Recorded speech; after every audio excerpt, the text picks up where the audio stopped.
Do you know this feeling? Not just know it, but feel it etched into your very core. The feeling that you've done everything. Literally, everything. You've read the stacks of books from cover to cover, listened to gigabytes of lectures, meditated at dawn while the city slept, visualized until you saw spots, and worked through every childhood trauma you could possibly dig up. You have honestly, to the point of exhaustion, done all the spiritual and psychological work. And there you are, standing at the finish line, worn out, but filled with hope, and you sense it. Beyond it lies another, invisible, final wall. The last, most sophisticated exam. The final test that the universe, like a cunning old teacher, has slipped you right before it hands over the grand prize. And you don't understand what it's about. What else is there to do? What other quality must you prove? What sacrifice must you make? This sensation is maddening. It drains the last remnants of your faith. It feels like you're running on a giant hamster wheel, and the carrot of your reward is constantly being moved just one step further away. Let's just stop for a minute. Stop running. Freeze. And let's look at all this not as weary participants in a race, but as detectives at the scene of a very strange crime. Imagine that your current state is the crime scene itself. And what's been stolen? Your fundamental right to peace has been stolen. Your sense of being at home in this world. And the clues, the perpetrator's fingerprints, are scattered everywhere. They are the recurring, twin-like situations. The same rakes hitting the exact same spot on your forehead. The same disappointments dressed up in new, more expensive scenery. We're not going to look for culprits. We are simply going to examine the main, most blatant piece of evidence. And it leads to a very distant, almost forgotten past. Just notice how the very idea of passing a test to get a reward is deeply embedded in our operating system. Where did it come from? Remember yourself as a child. Not just a general picture, but a specific feeling. To get that one coveted toy, what did you have to do? Be a good boy, or a convenient girl. Help your mother, even when you didn't want to. Clean your room, suppressing the desire to play. Be quiet when the adults were tired. We learned very early, on a cellular level, the primary law of family survival. My correct, pleasing behavior equals a reward from a higher power. Our parents were our first absolutely omnipotent universe, and we learned to negotiate with this universe, to earn, to bargain for love. And so we grew up. Our bodies changed. The world became more complex, but the operating system remained the same, a relic from childhood. We just scaled up the model. We replaced mom and dad with an abstract, bigger universe, and now we try to be good spiritual boys and girls so that it will finally give us what we so desperately want. We meditate to earn peace.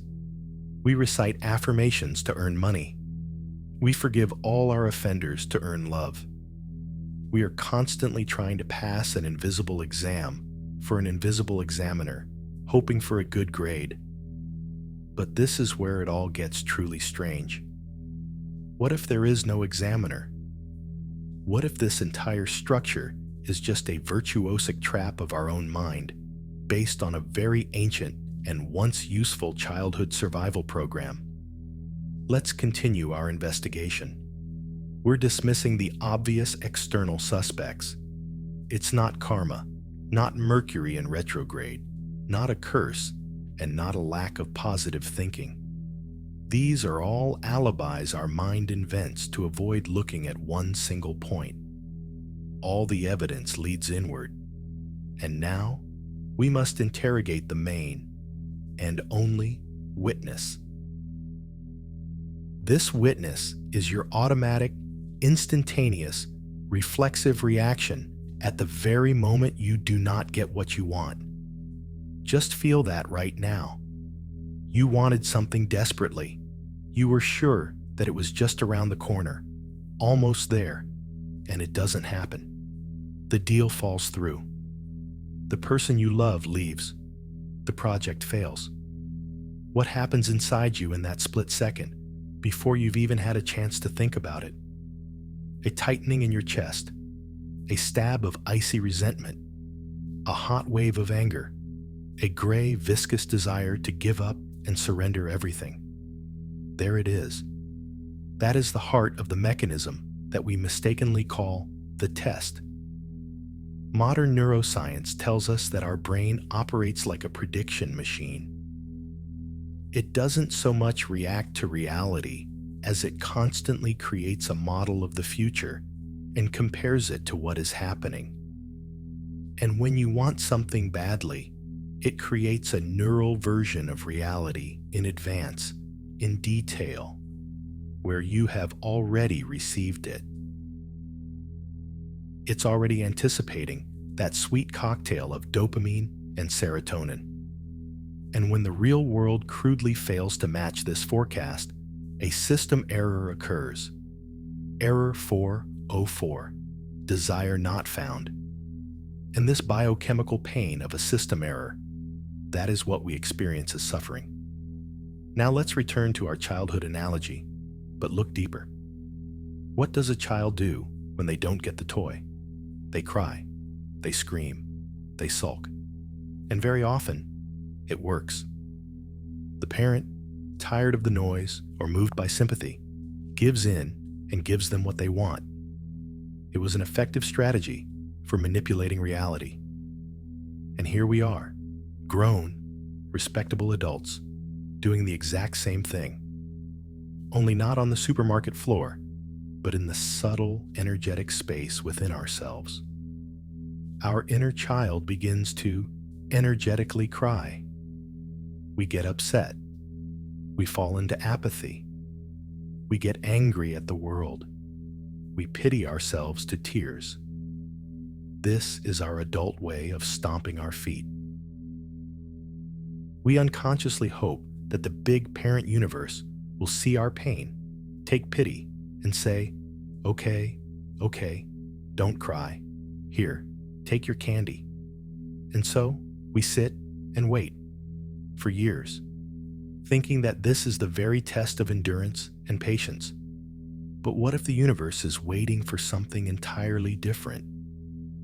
What if it's not waiting for anything at all, but simply, like a perfect mirror, impartially reflecting what we are doing?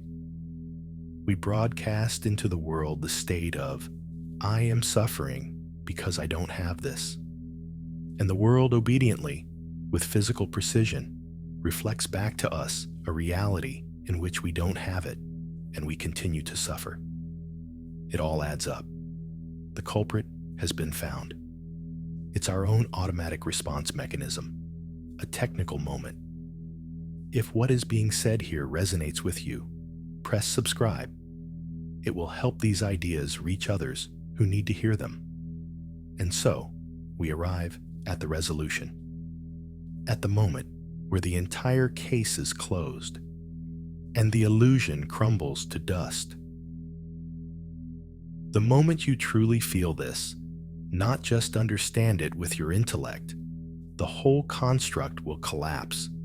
This so-called final test is not an exam you must pass. It is simply a diagnostic tool. Imagine a smoke detector. It starts beeping deafeningly, not to punish you or test your nerves. It beeps to say, hey, pay attention. Right here, in this room, there is a fire you haven't noticed. Our test is a detector just like that. It goes off to show us, hey, attention. Right now, an ancient childhood survival program is active. A program called I Must Suffer to to get what I want. And do you know what the ultimate trick, the ultimate sleight of hand of this reality is? The test isn't meant to be passed. It's meant to be seen, simply noticed in the moment it's operating. This is it, the moment of truth for which everything was designed. The next time something goes wrong, the next time you don't get what you were so passionately waiting for, don't try to be strong. Don't try to react correctly or suppress your emotions. Do something completely different. Simply detect. Detect that childish impulse inside, to shrink with resentment, to flare up with anger, to drown in self-pity. See it, not as you, but as an old, automatic stuck mechanism, like the creak of an unoiled door in the basement of your consciousness. In the very second you look at it, not from the inside, being it, but from the outside, with a warm, impartial curiosity, true magic happens. You cease to be the mechanism. You become the one who observes it, the space in which it occurs. In quantum physics, there's the famous observer effect. The very act of observation changes the behavior of elementary particles.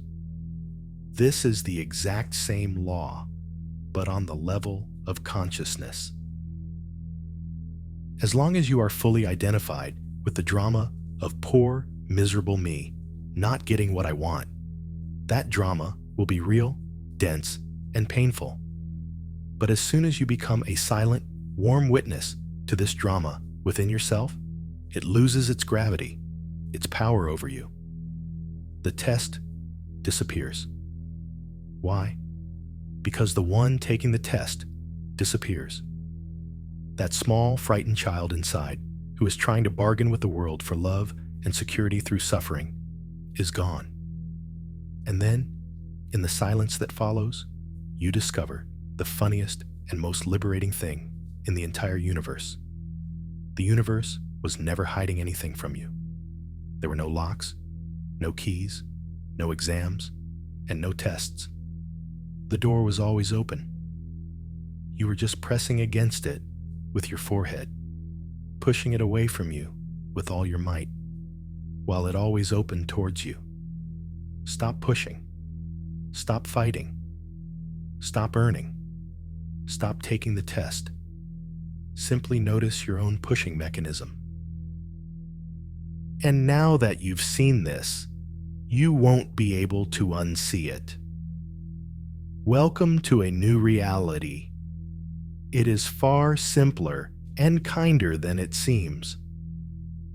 Write in the comments, what final test of your own did you notice right now while listening to this?